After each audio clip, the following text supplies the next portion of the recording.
प्रणाम। ये आप एक छोटा सा पेपर देख रहे हैं, इसमें नीचे जो है आज अहोई माता का व्रत रखा जाता है और इसमें इच्छा पूर्ति निश्चल अहोई इपदेवी दिखाई गई है। अगर आप ध्यान से देखेंगे तो ये जो दिखाया गया है आपको, ये है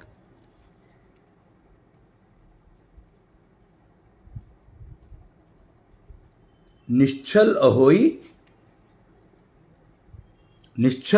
इप देवी। आज अहोई माता का दिवस है, तो कन्वेंशनल लिविंग में तो अहोई माता का व्रत रख लिया जाता है और कुछ तो वो बना करके और उनकी पूजा की जाती है। पर डिजिटल लिविंग में निश्चल अहोई माता इप देवी, निश्चल अहोई इप देवी है, ये माता नहीं है। वहां तो शायद अहोई माता का वो किया जाता है कन्वेंशनल लिविंग में, लेकिन डिजिटल लिविंग में निश्चल अहोई इप देवी का वो किया जाता है। ये एक इप देवी है, संतुष्टि इप देवी, जो पहले संतोषी माता कहलाती थी, अब वो कलयुग में संतुष्टि इप देवी के नाम से जानी जाती हैं। और डिजिटल लिविंग में इनका महत्व है। कन्वेंशनल लिविंग में मुझे नहीं मालूम इनका क्या रोल था, क्या नहीं था, मुझे पता नहीं है। बट डिजिटल लिविंग में डेफिनेटली इनका बहुत बड़ा रोल है। निश्चल अहोई इप देवी, आज का दिन जो है उनके प्रति मनाया जाता है। भारतीय संस्कृति में अहोई माता के नाम से इसको जाना जाता है। पर मैं निश्चल अहोई इप देवी की बात कर रहा हूं। इच्छा पूर्ति देवी निश्चल अहोई इप देवी की आराधना संतोषी दिवस पर करने से वायरस इन्फेक्शन से मुक्ति मिलती है। ये महिलाओं के लिए खास है। तो इस दिन अगर आप निष्ठा योग विधि से इनकी आराधना करेंगे, पूजा अर्चना करेंगे, तो आपके इन्फेक्शन में आपको लाभ होगा। अगर आपको कोई इन्फेक्शन है किसी भी तरह का, खासकर ये वैचारिक प्रदूषण से बचाती हैं। मतलब डिजिटल लिविंग में सबसे इंपॉर्टेंट जो वो है प्रोटेक्शन जिससे चाहिए, वो है वैचारिक प्रदूषण।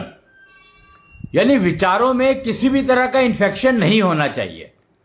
समस्या क्या है कि वैचारिक प्रदूषण के ऊपर कोई बात नहीं करता है, कोई बात करना नहीं चाहता है, क्योंकि कन्वेंशनल लिविंग में सबसे ज्यादा जो नुकसान हो रहा है वो वैचारिक प्रदूषण के कारण हो रहा है, ना कि पृथ्वी पर जो प्रदूषण फैला हुआ है उसके कारण। और हम समझ ही नहीं पा रहे कि वैचारिक प्रदूषण होता क्या है। तो आज का दिन बहुत महत्वपूर्ण है। अगर हम निश्चल अहोई इप देवी की आराधना करें तो वो हमारे बच्चों को ब्लेसिंग्स दे सकती है, वैचारिक प्रदूषण से बचने के तरीके सिखा सकती है।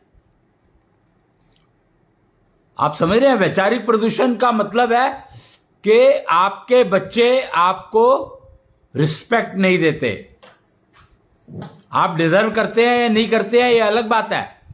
अब कई इशू हो गए हैं यहां पर कि मुझे ये नहीं लगता कि रिस्पेक्ट जो है कोई जबरदस्ती दे सकता है किसी को या ले सकता है कोई किसी से। ये तो कमानी पड़ती है।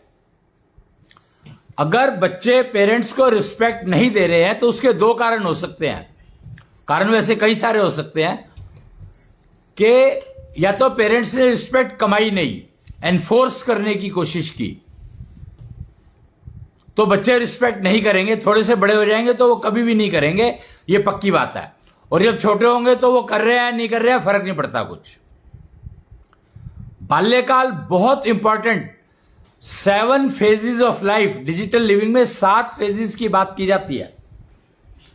निष्ठा चक्र आपने सुना होगा कि मेरे पास है नहीं अभी निष्ठा चक्र दिखाने को आपको। तो निष्ठा चक्र में 7 फेजेस ऑफ लाइफ की बात की जाती है, 7 फेजेस ऑफ लाइफ। और उसमें जो दूसरा फेज है वो है बाल्यकाल का। बाल्यकाल का मतलब है एजुकेशन टाइम।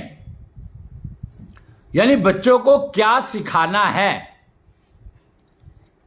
ये सबसे महत्वपूर्ण पीरियड होता है ये। इस समय में बच्चे सबसे ज्यादा सीखते हैं, जितना सिखा सकते हो उनको सिखा लो। ये टाइम एक ऐसा टाइम है जिसमें वो इतना सीख सकते हैं कि आप सोच भी नहीं सकते। जो आपने 50 साल में सीखा है वो बच्चा, वो सारी इंफॉर्मेशन, वो सारी चीजें वो बच्चे 3 से और 9 साल 6 साल में सीख सकते हैं। जो आपने 100 साल में सीखा है वो बच्चा 6 साल में समझ सकता है। तो 3 साल से लेकर के कंसीवमेंट से 3 साल गर्भकाल कहलाता है, और उसके बाद 9 साल तक बाल्यकाल कहलाता है। तो एजुकेशन सिर्फ 6 साल की है। 6 साल के बाद अगर आप उनको पढ़ा रहे हो तो आप उनका सबसे ज्यादा नुकसान कर रहे हो, ये समझ लो। आप पढ़ाई जो है, सारी एजुकेशन 6 साल के अंदर खत्म हो जानी चाहिए। यानी बाल्यकाल तक सारा एजुकेशन जो बच्चे को देना है वो पूर्ण हो जाना चाहिए। 9 साल का हो जाता है बच्चा उस समय में, 9 साल में शिक्षा पूर्ण हो जानी चाहिए। तो ये बात आपको कोई बताएगा ही नहीं, क्योंकि कन्वेंशनल लिविंग में तो learning is a continuous process. आप सारी उम्र शिक्षा लेते ही रहते हो, तो आप शिक्षा लेते ही रहोगे तो आपकी जिंदगी तो बेकार हो ही गई ना। वैचारिक प्रदूषण तो आपके अंदर निकलेगा ही नहीं, आपके अंदर से कभी भी नहीं निकलेगा, क्योंकि आप उसको रिफ्रेश करते जा रहे हो। उसी विचारिक प्रदूषण जो आपके बचपन से घुसा था आपके दिमाग में, आप उसी को बार बार बार बार बार बार रिफ्रेश कर रहे हो और अपनी जिंदगी को मतलब वेस्ट कर रहे हो। ह्यूमन बर्थ वेस्ट कर रहे हो आप लोग, और बच्चों को भी यही सिखा रहे हो। किसी भी बच्चे की एजुकेशन अगर 9 साल में पूरी नहीं हुई है तो उसके जिम्मेदार सिर्फ और सिर्फ पेरेंट्स हैं, माता पिता, और कोई भी नहीं। पहले 3 साल सारा वातावरण सिखाता है उनको, बच्चों को, तो उसमें अगर ठीक नहीं सिखाया तो उसकी जिम्मेदारी भी पेरेंट्स को ही लेनी पड़ेगी कि उन्होंने ऐसे वातावरण में रखा क्यों जहां पर वो गलत सलत चीजें सीखता रहा। तो ये पेरेंट्स की जिम्मेदारी कितनी होती है ये आपको डिजिटल लिविंग में आने के बाद ही पता लगेगा। उससे पहले आपको समझ ही आएगा नहीं। क्यों? क्योंकि कन्वेंशनल लिविंग में पेरेंट्स की इंपॉर्टेंस 0 है ही नहीं। उनको जबरदस्ती उनकी रिस्पेक्ट करवाई जाती है। उम्र बड़ी हो गई है तो रिस्पेक्ट करो। ये कोई लॉजिक नहीं है, ये कोई रीजन नहीं है। उम्र बड़ी हो गई तो रिस्पेक्ट करो। आईटी ने क्लियर कर दिया है, कंप्यूटराइजेशन ने, कि भैया 3 साल में ऑब्सोलीट हो जाता है। तो बड़े तो 5 साल बड़े हो गए आपसे, तो वो तो ऑब्सोलीट हो ही गए। तो आपको वो क्या जानकारी देंगे? आज की एआई सबसे ज्यादा सफर कर रही है और बता रही है कि मैं आपको लेटेस्ट इंफॉर्मेशन नहीं दे सकती। क्यों? क्योंकि मेरे पास है ही नहीं। मैं तो ऑब्सोलीटेड इंफॉर्मेशन में से ढूंढ करके आपको दे सकता हूं, कुछ बता सकता हूं, पर एआई फेल है अगर उसको आप लेटेस्ट जानकारी प्राप्त करने की कोशिश करोगे तो। आप समझ रहे हो मैं क्या कह रहा हूं? कि एआई और कंप्यूटर और गूगल बाबा इन सब ने कंफर्म कर दिया कि ओल्ड जनरेशन किसी काम की नहीं है, वो आपको कुछ भी नहीं सिखाती है। तो आप उनकी रिस्पेक्ट नहीं करते हो तो आपकी गलती नहीं है। क्यों? क्योंकि रिस्पेक्ट हमेशा ज्ञान की जाती है। क्या हुआ कि मैं एक बार कहीं पर बैठा था, चंडीगढ़ की बात बता रहा हूं मैं आपको, और 2008 की बात है शायद, या 9 की होगी, मुझे नहीं मालूम। वर्ल्ड बुक फेयर लगी थी उस टाइम पर चंडीगढ़ में, सेक्टर 17 में वर्ल्ड बुक फेयर लगी थी। और मैं पहली बार चंडीगढ़ गया था किसी एग्जीबिशन में। वैसे तो चंडीगढ़ में जाता रहता था, पर किसी भी एग्जीबिशन में पहली बार मैंने पार्टिसिपेट किया वहां पर। तो चर्चा होती थी, 8 दिन की या 9 दिन की थी वो। तो कुछ सज्जन आते थे मेरे पास, तकरीबन नेचुरोपैथी के जो एक्सपर्ट थे वो आया करते थे, और मेरे से सारे उम्र में बड़े थे ही, तकरीबन सारे ही बड़े थे मेरे से उम्र में। और 2-3 दिन के बाद वो रोज ही आके बैठ जाते थे। हालांकि उनके साथ चर्चा में आनंद आता था, पर वो रोज आके बैठते थे। और 2 से 3 दिन से उन्होंने मेरे पैरों को हाथ लगाना शुरू कर दिया। तो मैंने कहा सर ये नहीं चलेगा, आप मेरे से कम 10 साल बड़े हैं, तो ये आप नहीं कर सकते, इसकी इजाजत मैं नहीं दे सकता आपको। कहता है हमने आपसे पूछा था क्या? मतलब कमाल है, वो बड़े हैं तो उनकी अथॉरिटी है, उन्होंने अपनी अथॉरिटी दिखाई। उन्होंने कहा हमने आपसे पूछा था क्या? मैंने कहा जी ये क्या बात हुई? कहते हैं कि मैंने आप अश्विनी अग्रवाल हैं इसलिए पैरों को हाथ नहीं लगाया है, आपके ज्ञान की वजह से आपके पैरों को हाथ लगाया। कुर्सी की वैल्यू है, वो पॉलिटिक्स में कहते हैं ना चेयर की वैल्यू है, कुर्सी की वैल्यू है। तो आप जब जो भी बैठा उसके पैरों को हाथ लगा रहे हो, तो आप उसके पैरों को हाथ नहीं लगा रहे हो, उसकी कुर्सी के पैरों को हाथ लगा रहे हो। ज्ञान है या नहीं है पता नहीं, पर आपने कुर्सी के पैरों को हाथ लगाया है। यह बात आप याद रखना, समझ लेना इस बात को। और जो पैरों को हाथ लगवा रहे हैं उनको भी यह बात समझनी पड़ेगी। और शायद यह बात उनको पता है कि सामने वाला जो रिस्पेक्ट कर रहा है वो मेरी नहीं कर रहा है, कुर्सी की कर रहा है। अगर मेरी कर रहा है तो मेरे ज्ञान की कर रहा है। मैं कुर्सी में बैठा हूं इसलिए नहीं कर रहा है वो मेरी रिस्पेक्ट, मेरे ज्ञान की वजह से कर रहा है या कुर्सी की वजह से कर रहा है। मैं डिजर्व करता हूं या नहीं करता हूं मुझे नहीं मालूम। तो यह बात समझनी होगी। क्यों? क्योंकि जब भी कोई आपके पैरों को हाथ लगाता है तो आप उसको कुछ तो आपके मन से निकलता है, कुछ भी निकले, कुछ तो निकलेगा। तो आपका तो गया, उसके काम आया कि नहीं आया पता नहीं। इसलिए दूसरों को जब ब्लेसिंग कर रहे हो तो अपनी स्ट्रेंथ को वेस्ट मत करो, अपने अच्छे कर्म फलों को बेकार मत करो। कि नहीं कि किसी को भी कोई भी ब्लेसिंग दे दी आपने तो नुकसान आपका होगा।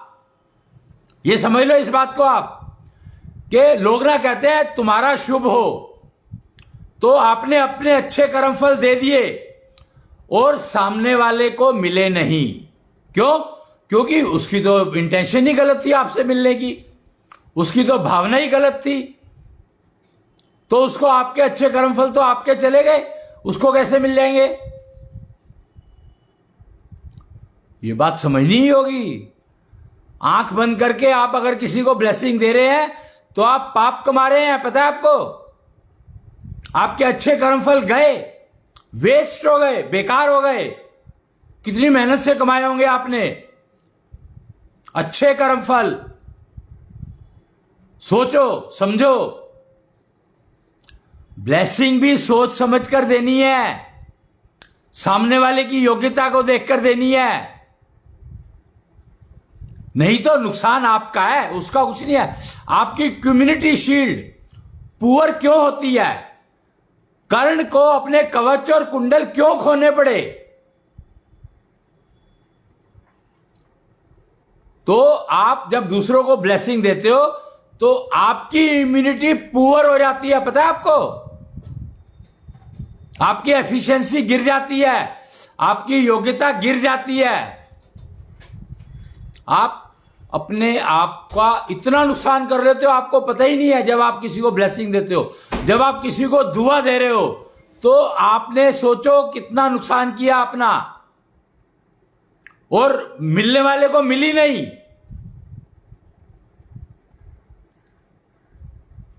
लोग पैसे देके दुआ खरीदते हैं, वो फिर भी चल जाएगा, पर आपका नुकसान तो हो ही गया। आपको आपके नुकसान के पैसे मिल गए, आपने अपने कर्मफल दिए, आपको उसके पैसे मिल गए, बात खत्म। दुआ ने उसको फायदा दिया नहीं दिया वो उसकी प्रॉब्लम है, आपकी नहीं है। आपने तो दे दी, आपने तो अपने अच्छे कर्मफल बांट दिए और उसके बदले में पैसे ले लिए। मतलब सोचो आप अपने अच्छे कर्मफल बेच रहे हो चंद पैसों में, आपकी इम्यूनिटी गिर गई, आपकी कम्युनिटी गिर गई, यानी आपका आकाश तत्व पुअर हो गया।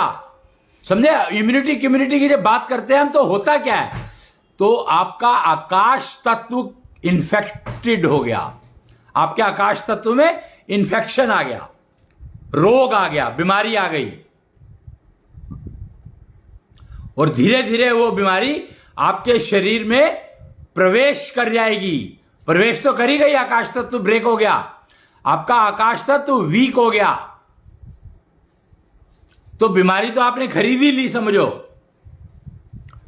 कब दिखाई दे कौन सा तत्व कब बिगड़ा वो पता नहीं लगेगा, वो जब पता लगेगा जब आपको बीमारी आ जाएगी। क्योंकि आकाश तत्व जब बिगड़ता है तो उसके बाद आपके बीज बिगड़ने शुरू हो जाते हैं। कौन सा बीज बिगड़ा, उस बीज में कौन सा तत्व बिगड़ा, ये सब डायग्नोस्टिक की बातें हैं। परंतु जैसे ही आपने किसी के लिए दुआ करी या जैसे ही आपने किसी को अपनी ब्लेसिंग्स दी, तो आपके अच्छे कर्म गए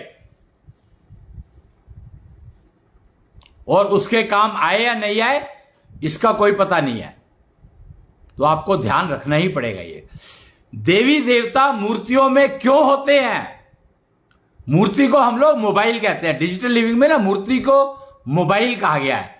क्या आपने हनुमान जी से बात करनी है, मान लो आप हनुमान जी से कोई सलाह लेना चाहते हैं, तो आप हनुमान जी की मूर्ति पर जाओ, पर ध्यान रखना मूर्ति प्राण प्रतिष्ठित होनी चाहिए, विधिवत और निष्ठा योग विधि से उसकी प्राण प्रतिष्ठा हुई हो।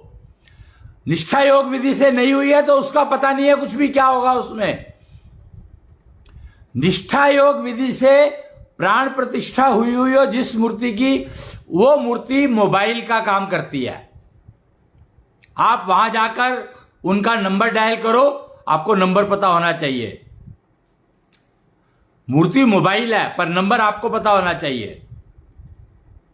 हनुमान जी आपकी बात, अब हनुमान जी से आप बात कर सकते हो, हनुमान जी के माध्यम से राम जी से बात कर सकते हो, हनुमान जी के माध्यम से लक्ष्मण जी से बात कर सकते हो, हनुमान जी के माध्यम से शंकर से बात कर सकते हो, हनुमान जी के माध्यम से सीता जी से बात कर सकते हो, हनुमान जी के माध्यम से रावण से बात कर सकते हो, उसके ज्ञान का लाभ उठा सकते हो।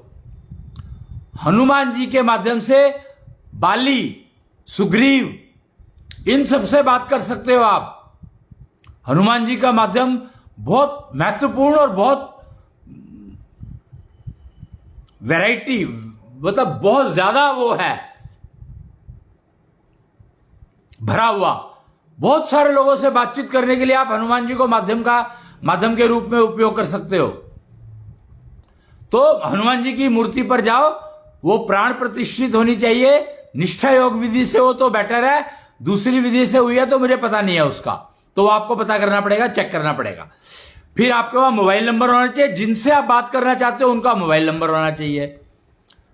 फिर आप उनसे बात करो तो आपको आपकी समस्या का समाधान पक्का मिलेगा, गारंटीड मिलेगा, प्रोवाइडेड आपने नंबर ठीक डायल किया है।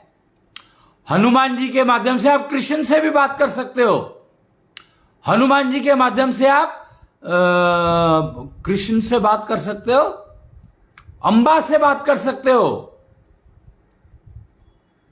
जो अंबा जो भीष्म पितामह वाली थी, शिखंडी जिसको कहा गया है, उनको बहुत ज्ञान था, बहुत ज्यादा ज्ञान था उनके पास, रावण ज्ञान से भी कहीं ज्यादा। एक तो फीमेल थी तो रावण ज्ञान का कम से कम 100 गुना ज्यादा ज्ञान था अंबा में।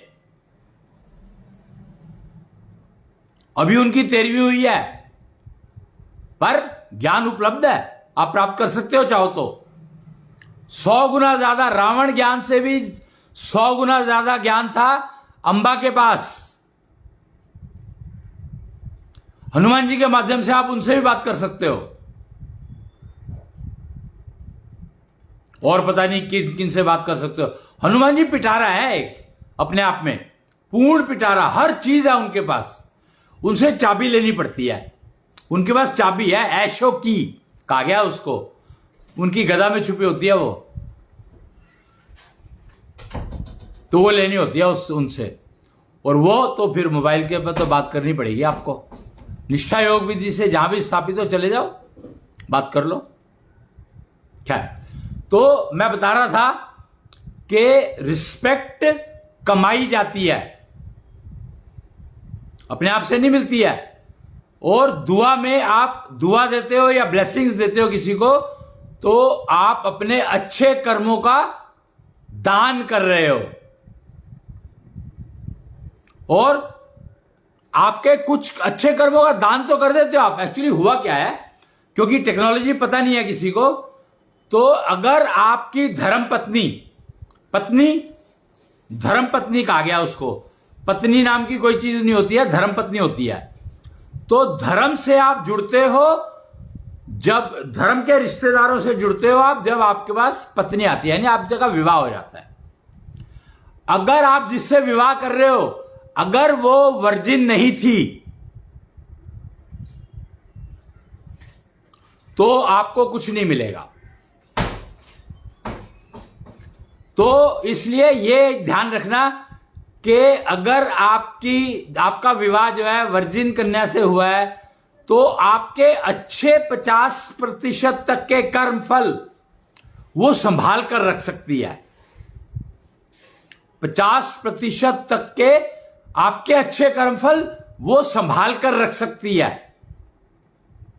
आपके लिए वो वॉल्ट है, सेफ वॉल्ट, आपके अच्छे कर्मफलों को संभालने के लिए अप टू 50%। और आपको आड़ी बीड़ी में, यानी जब भी आप किसी मुश्किल में हो, तो उन कर्मों को उससे ले सकते हो।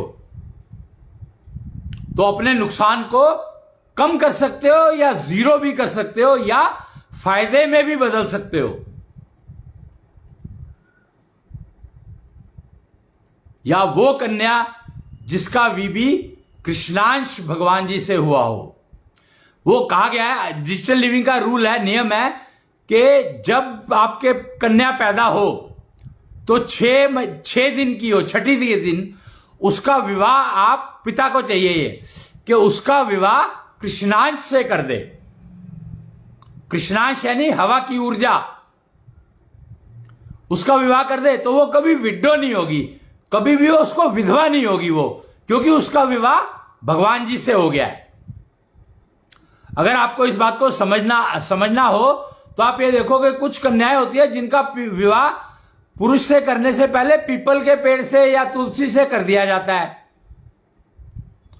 कुछ तो रकम है, वो आपको हिंदू संस्कृति के लोग बता देंगे, पंडित ज्ञानी ब्राह्मण लोग बता देंगे कि उनका विवाह शायद मांगलिक लड़की होती है, जिसका मंगल में कुछ प्रॉब्लम होती है, उनके लिए यह है, मांगलिक कन्याओं के लिए, कि उनका विवाह पुरुष के विवाह से पहले किसी और चीज से करवाया जाता है। कोई पत्थर से करा देते हैं, कोई वो शिवलिंग, पत्थर का मतलब शिवलिंग से करा देते हैं, या पेड़ से करा देते हैं, कुछ तो है। वो कैसे सूट करता है, कैसे कैलकुलेट करते हैं, मुझे नहीं मालूम, वो गणित उनका वो जाने। एस्ट्रोलॉजी में प्रोविजन है ये कि विवाह में दिक्कतें आ रही हैं तो पहले उसका विवाह उससे करा दो। कई बार होता है ना कि आपका पति जो है जल्दी मर जाएगा, आप विधवा योग है, जिनके उसमें विधवा योग होता है कन्याओं के हाथ में या कुंडली में, तो उसके लिए वो उनका विवाह किसी और चीज से करा करके और फिर विवाह कराते हैं, तो विधवा योग टल जाता है। पर डिजिटल लिविंग वाले इंश्योर करते हैं कि आप विधवा कभी ना हो, तो वह छठी के दिन ही, छोटी सी जब छठी के दिन ही आप उसका विवाह डिक्लेयर कर दो, अनाउंस कर दो कि मैंने इसका विवाह करा दिया कृष्णांश से। कृष्णांश यानी हवा की ऊर्जा। ये आपको मैं एक वो दिखा सकता हूं, देखना चाहे तो। ये बीच में देख रहे हैं आप, कमल का फूल है, कमल के फूल के ऊपर एक हाथ है, हाथ के ऊपर एक चक्र बना हुआ है, और चक्र के बीच में कृष्णांश बैठे हैं, और साइड में लिखा है कृष्णांश हवा की ऊर्जा। ये नवीन समय चक्र की देन है, और ये कृष्णांश के 6 स्मृति चिन्ह हैं। चाहो तो इन चिन्हों को उनको दे दो, उस कन्या के नाम पर फ्रेम करके और वहां पर लगा दो। जो कंफर्मेशन होगी कि उसका विवाह मैंने कृष्णांश से करवा दिया। अभी भी एक ऑप्शन है कि अगर आप चाहो तो ये काम, अगर आपकी कन्या का विवाह नहीं हुआ है और वर्जिनिटी ब्रेकिंग नहीं हुई है, तो उसका विवाह आप कृष्णांश से करवा सकते हो। विधि है उसकी, निष्ठा योग विधि है, उसका उपयोग करके। और फिर आपकी वो जो कन्या है उसको अपना वो मान करके और अपना जो प्रोसीजर्स हैं उसके वो करेगी, तो बीमार बहुत कम होगी। ध्यान रखना, वो बीमारी खरीद तो सकती है पर अपने से बीमार नहीं होगी। वो फायदा बहुत होगा, उसको बहुत लाभ मिलेगा, पर कंडीशंस है उसकी, वो कंडीशंस आपकी मीट करनी चाहिए। तो अभी भी आप करा सकते हो, अगर आपकी कन्या का विवाह नहीं हुआ है तो ये काम करवा सकते हो आप चाहो तो, पर कंडीशंस हैं, सीवियर कंडीशंस हैं और आसान है, करनी मुश्किल नहीं है, मतलब समझनी मुश्किल नहीं है, प्रैक्टिस करनी है, रोज का अभ्यास है। कम से कम पौना घंटा अपने ऊपर लगाना पड़ता है, 45 मिनट्स रोज के हैं, ये लगाने ही पड़ेंगे। ये समझो योगा की एक प्रक्रिया है, तो योगा आपको करना ही पड़ेगा। वो पूजा विधि है, अपनी पूजा कर रहे हो आप तो अपनी पूजा कर रहे हो, इसमें और किसी की पूजा नहीं कर रहे, कृष्णांश की कर रहे हो या अपनी कर रहे हो। कृष्णांश की पूजा का मतलब है आप हवा में जो ऊर्जा है उसकी पूजा कर रहे हो और वो आपके अंदर जा रही है, तो आपको शुद्धता देगी, आपको बीमारियों को कम करेगी, आपकी नेगेटिविटी को कम करेगी, आपके वैचारिक प्रदूषण को खत्म कर देगी। ये लाभ है उसका, पर महंगी है, माइंडेड, खर्चा बहुत है उसमें। कम से कम प्रोसीजर में शायद 1.25 लाख से तो शुरू होता है। उसमें सिल्वर चाहिए होता है, एक्चुअली चांदी लगती है और चांदी का रेट फ्लक्चुएट करता रहता है। और कितनी चांदी किसके लिए लगेगी वो उसकी नब्ज में से पता लगता है, उसके नब्ज के पड़के, तत्वांक कहते हैं उसको हम लोग, तो उससे पता लग जाता है कि उसको कितनी चांदी चाहिएगी उसके लिए, उस प्रोसीजर को करने के लिए। जी, तो ये एक अहोई, क्योंकि आज अहोई माता का दिवस है, तो ये बातें मुझे बतानी बहुत आवश्यक थी, और नहीं तो मेरी अपनी जिम्मेदारी का मुझे नुकसान होता। मेरी जिम्मेदारी है कुछ और उसको शेयर करना मेरा काम है, अगर मैं नहीं करूंगा तो मुझे नुकसान होगा इसका, तो इसलिए मैं ये काम करता हूं। और दोपहर में इसलिए क्या, नॉर्मली मैं अपना ये जो महाविष्णु ज्ञान कथा करता हूं मैं नॉर्मली, पर आज मैंने कृष्णिष्ठ ज्ञान कथा की है, कृष्णिष्ठ ज्ञान की कथा है ये। तो कृष्णिष्ठ ज्ञान में ये चीजें आती हैं, कृष्ण के ईष्ट, और वो 18 मॉलिक्यूल के आपकी जीवनी शक्ति 24 मॉलिक्यूल से बनी है, उसमें से 18 मॉलिक्यूल का कंट्रोल इनके हाथ में है, कृष्णिष्ठ के हाथ में है। तो कृष्णिष्ठ की विधिवत पूजा कर लो या कृष्णांश ऊर्जा की पूजा कर लो, तो आपको लाभ मिलेगा ही मिलेगा। उन 18 मॉलिक्यूल्स में से आपके जीवनी शक्ति को बढ़ाएगा, आपकी इम्यूनिटी क्यूम्यूनिटी सब कुछ इंप्रूव करेगा, डेली बेसिस पर करेगा, करेगा ही करेगा। पर जिनके अब कन्याएं जो है बड़ी हो गई हैं और विवाह नहीं किया अभी तक, तो उनके लिए जो विधि में पेरेंट्स को 40 दिन का पहले अपना वो करना पड़ेगा, एक क्या कहते हैं उसको, अनुष्ठान। 40 दिन का अनुष्ठान है, तो वो उनके पेरेंट्स को करना पड़ेगा, दोनों हस्बैंड वाइफ दोनों को करना पड़ेगा। और लड़की को कुछ प्रोसीजर एक आध बताया जाएगा तो वो भी करना पड़ेगा, जिससे कि वो तैयार हो जाए प्रोसीजर सीखने के लिए। तो ये सब सिस्टम है, निष्ठा योग विधियां हैं ये सारी की सारी। निष्ठा योग के बारे में अगर आपको जानकारी चाहिए तो आप सारथी टीवी youtube.com पर ढूंढ सकते हैं, आपको मिल जाएगी। 24 एपिसोड का एक टीवी सीरियल बना था निष्ठा योग पर, तो आप वहां पर देख सकते हैं, आपको मिल जाएगा जी। तो ये एक बहुत इंपॉर्टेंट इंफॉर्मेशन मुझे देनी थी आपको। ये जो मैंने दिखाया निश्चल अहोई इप देवी, निश्चल अहोई इप देवी, और इनका सिंबल है ये बीच में देख रहे हो, ये प्रतीक है, ये देवी का प्रतीक है, उनको रिप्रेजेंट करता है। अगर आपने इसकी फोटो अपने घर में लगा ली तो समझो निश्चल अहोई इप देवी आपके घर में बैठ गई, पर विधिवत पूजा करनी पड़ेगी। लगा रहे हो तो लगाने का मतलब ये नहीं कि आप लगा दिए और छूट गए ना, इसको चार्ज करना पड़ता है। जितनी भी चीजें डिजिटल लिविंग में जो भी आप लगा रहे हो तो उनको चार्ज करना पड़ता है रोज आपको, तो और वही चार्ज आपको आपकी इम्यूनिटी के रूप में वापस मिलता है। तो ये लगा सकते हैं।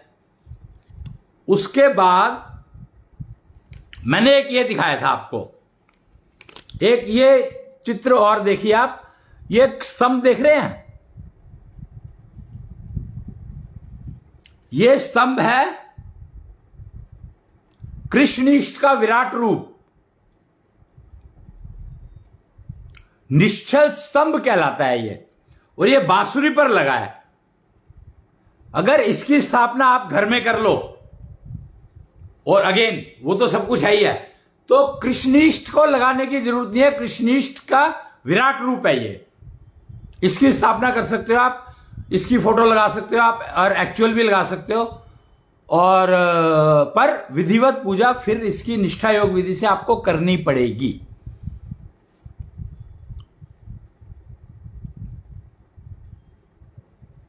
और क्या है इसमें, और बहुत कुछ है वैसे तो, पर मैंने आपको मोटा मोटा बता दिया कि आज क्योंकि अहोई देवी का वो त्योहार है आज, तो मुझे ये बताना जरूरी था, मैंने आपको बता दिया। अब एक आरती है कृष्णांश आरती, वो ढूंढ रहा हूं मैं, वो करेंगे और फिर समापन होगा। एक ना इसमें कुच्छल रुबाई लिखी है, 5 तत्व का ताना डाला, 5 तत्व का ताना डाला, 5 तत्व का 5 सत्व का डाला बाना, ताना बाना। आप बुनाई कर रहे हो, कुच्छल रुबाई है ये, और आप बुनाई कर रहे हो। बुनने में क्या है, ताना और बाना, दो चीजें होती है। 5 तत्व का ताना डाला, 5 सत्व का डाला बाना। ओहो, सत्व मतलब पंचारक, जो आपके शरीर को जीवित रखता है। जब आप मृत्यु को प्राप्त करते हो तो आपका पंचारक आपके शरीर से निकल जाता है, तो आप मृत हो जाते हो। कुच्छल सेतु से जोड़ा इनको, फिर सांसों से बीनी चदरिया। चदरिया यानी अपनी जिंदगी, जीवन शक्ति। चदरिया यानी, चदर मतलब आप ओढ़ते हो ना, जब आपको ठंड से बचाती है या मच्छरों के काटने से बचाती है, तो जीवनी शक्ति कहा गया इसको। जब आप 5 तत्व का ताना और 5 पंचारक का बाना डालते हैं और कुच्छल सेतु से उनको जोड़ते हैं, और फिर सांसों से चदरिया को बिनते हैं,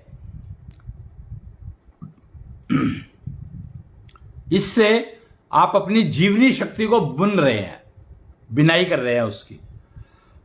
ये दिया है इसमें, और भी बहुत कुछ दिया है।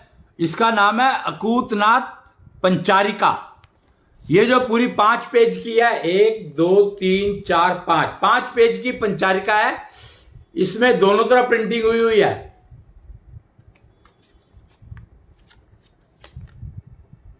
तो अकूतनाथ पंचारिका कहलाते हैं ये।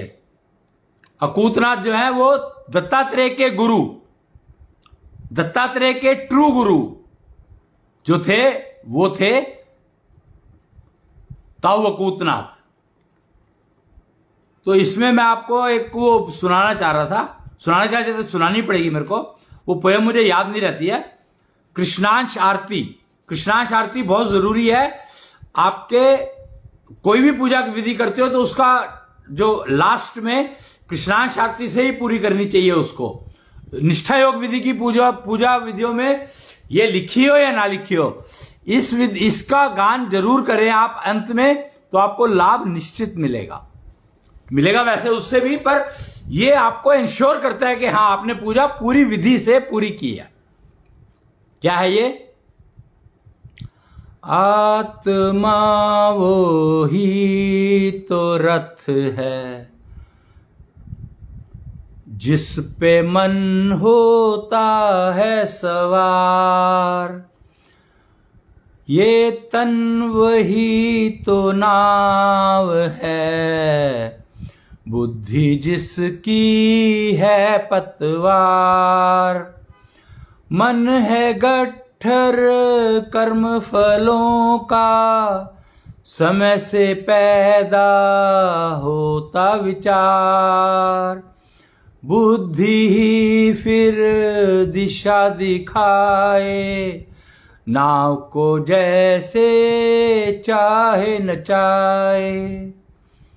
नाव भंवर में ना फंस जाए, इतना तो कर लो इस बार। गट्ठर तुम जो हो लाए, उसको तो कम कर लो इस बार। कर्म फलों के गट्ठर की बात हो रही है। गट्ठर तुम जो हो लाए, उसको तो कम कर लो इस बार। पैदा हुआ जब बंद थी मुट्ठी, जाऊं जब खुले रहे ना हाथ। जो लाया हूं खर्च है करने, बढ़े ना मां तुम देना साथ। दुआ तेरी बस यही अपेक्षित, दिशाहीन ना हो जाए जीवन। श्वासों में निपटे ये गट्ठर, बचे न रह जाएं इस बार। ये मानते हैं कि श्वासों की गिनती से उम्र मिलती है, यानी जितनी श्वासों की गिनती मिली है उतने ही श्वासों में मैं ये कर्मफल निपटा लूं जितने भी लेके आया था, तब तो मुझे फायदा है। नहीं तो मां तुमने मेरा जीवन बर्बाद कर दिया, बेकार कर दिया। अगर मुझे ये भी नहीं सिखाया आपने, अगर मेरे पेरेंट्स ने मुझे ये भी नहीं सिखाया, इतनी सी बात नहीं सिखा पाए कि भैया जितने सांसों की गिनती मिली है और जितने तुम बंद मुट्ठी में कर्मफल लाए हो, उनको तुम्हें खत्म करना है, निपटाना है, खर्च करना है, तो उन माता पिता ने आपको जीवन में कुछ नहीं दिया। उन्होंने सिर्फ अपने मजे लिए और आपको पैदा कर दिया। जबकि उनकी जिम्मेदारी है ये कि उनको बताना है बच्चों को जब वो गर्भ में आ गया कि भाई ये सारे कर्मफल जो तू मुट्ठी बंद में लेकर आ रहा है सारे निपटाने हैं तेरे को। तरीका हम सिखाएंगे, बाल्यकाल तक वो सारे तरीके सिखा देने हैं जिससे आगे वो अभ्यास कर सके। अगर ये किसी पेरेंट ने नहीं किया तो समझो उन पेरेंट्स ने अपने बच्चों के साथ सबसे ज्यादा नाइंसाफी करी है, सबसे ज्यादा पाप कमाया है उन पेरेंट्स ने जो अगर इतनी सी बात भी नहीं कन्वे कर पाए अपने बच्चों को कि तुम्हें जो सांसों की गिनती मिली है उसके अंदर जो आप अपने कर्मफल ला रहे हो उनको पूरे के पूरे खर्च कर देना, निपटा देना। हो सके तो श्वास बचा लेना, कर्मफल पूरे निपट जाए और श्वास बच गए तो और पीछे के जो कर्मफल हैं उनको ला करके वो निपटा लेना। भाई बड़ी मुश्किल से मिलता है मनुष्य शरीर, मनुष्य शरीर बहुत मुश्किल से मिलता है, उसको निपटा, उसका उपयोग कर लो। यही उपयोग है कि आप अपने सांसों की गिनती के अंदर अपने लाए हुए कर्मफल निपटा सकते हो, अपने पिछले 1000 जन्मों के कर्मफल भी निपटा सकते हो। भीष्म पितामह का एग्जाम्पल, 100 साल पहले का कर्मफल वो नहीं निपटा पाया। वो कहता मैंने 100 साल में ऐसा कोई कर्म किया ही नहीं। एक किया था, अंबा को उठाकर लाया था, तो उस गलती की सजा मुझे मिली।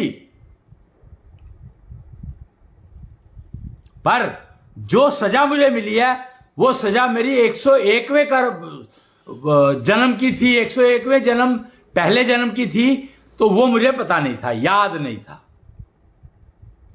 तुम्हें याद था या नहीं था कोई नहीं पूछता, किसी को कोई मतलब नहीं है। पर हां, अगर आप जो श्वासों की गिनती लाए हो उनको अगर बचा पाओगे तो अपने पिछले जन्मों के कर्मफल निपटा पाओगे। ये पक्की बात है, पक्की बात है ये। मैं तत्व ज्योतिषी हूं, मैं तत्व ज्योतिष का काम करता हूं, मुझे ये 100% पता है इस बात का। शुक्राचार्य ने दिया था ये ज्ञान, ये ज्ञान शुक्राचार्य का दिया हुआ है।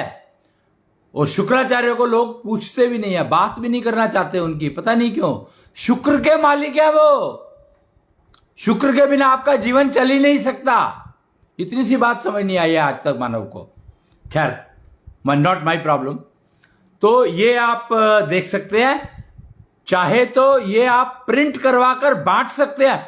अगर इसको आप अपने रोज आप जाप करो, इसको पाठ करो और इनके प्रिंट करवा करके, इस प्रचारिका के प्रिंट करा करके हजारों की क्वांटिटी में अगर आप बांटोगे तो आपको सोचो कितना लाभ मिलेगा। ज्ञान बांटने से ज्ञान बढ़ता है और इससे ज्यादा ज्ञान तुम्हें कहां मिलेगा। इन 5 पेज इधर और 5 पेज इधर, छोटी सी, इससे ज्यादा ज्ञान कहां मिलेगा, कहीं नहीं मिल सकता। इसी से मैंने आपको आज का जो सारा लेसन है वो दिया, इसी से हर चीज दी हुई है इसमें, जो भी आपके उपयोग की है। जी, तो आज के लिए इतना ही, फिर मिलेंगे। बाकी उसमें चर्चा चलती रहेगी, कुछ ना कुछ चलता रहेगा, कुछ ना कुछ चलता रहेगा। कृष्णिष्ट ज्ञान कथा कराई मैंने आज ये। तो कृष्णिष्ट यानी कृष्ण के इष्ट। जब कृष्ण विराट रूप लेते थे तो अपने इष्ट से मिलने जाते थे, उनसे कुछ सलाह करने जाते थे कि मैं अब ये करना चाहता हूं, करूं या नहीं करूं, नुकसान तो नहीं होगा किसी का इससे, इस तरह की सलाह। हालांकि कृष्ण पूर्ण अवतार थे विष्णु के, पर विष्णु के पूर्ण अवतार थे। 64 योगिनियों का ज्ञान लेने के लिए उनको सांदीपनी आश्रम, सांदीपनी गुरु के पास जाना पड़ा था। इस बात को भूल मत जाना। कृष्ण पूर्ण अवतार पैदा हुए थे पर संपूर्ण नहीं थे वो। संपूर्ण अब हुए हैं 2019 में, और अब वो कृष्णेंद्र ब्रह्मांडधीश बन गए हैं। जब वो कृष्ण थे तो द्वारकाधीश थे, संपूर्ण हुए तो ब्रह्मांडधीश हो गए हैं। उनका मंदिर लगा है, अंबाला में भी है और मुदाफरा में भी है, क्रॉसिंग गाजियाबाद में भी है, और भी कहीं होंगे मुझे पता नहीं है, वहां पर भी है शायद, नहीं मुझे पता नहीं, सूरत में भी है मेरे ख्याल से। खैर, तो आज के लिए इतना ही, बाकी फिर मिलेंगे। जय कृष्णेंद्र, जय जय कृष्णेंद्र।